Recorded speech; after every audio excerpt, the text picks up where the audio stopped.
Yeah, not good news. Timmy's going to miss the season. Yeah, he's going to need surgery on that knee. He'll be well, but it's going to take a while. What's the extent of the injury? Without getting into particulars, it's a knee. He's going to need surgery on it. But like I said, he'll be fine. It's going to take a while and rehab and all that stuff. So we're hoping that we can get him back in the springtime. With a loss like Tim, who do you expect? Who are you looking to step into that role?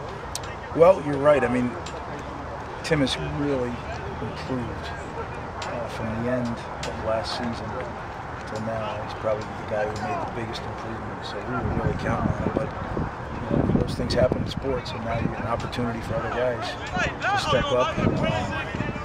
Tim was doing a lot. He was actually on the first team in our 2 wide receiver sets, and then he was also on our first team in our 3 wide receiver sets. So someone will have to fill in. Mark Harrison, who was battling for that spot with him, will jump up to the 1 spot in the 2 receiver sets, and then the 3 receiver sets. We're going to try some of the younger kids in there.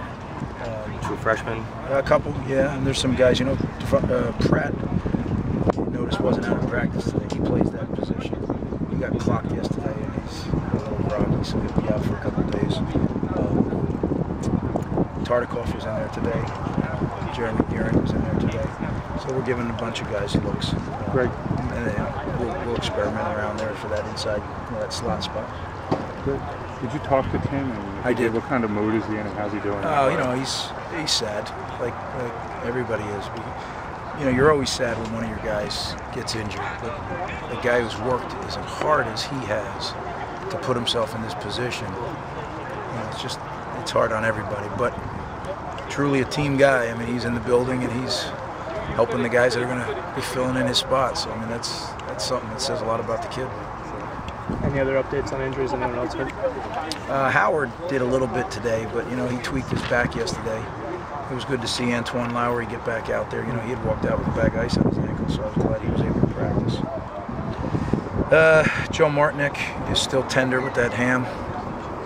He's doing a little more each day, not as much as we'd like, but sometimes those things take a little while. Can you tell us who the captains are? Sure. On defense, it's Joe LaFege and Charlie Noonan. And on offense, it's Howard Barbieri.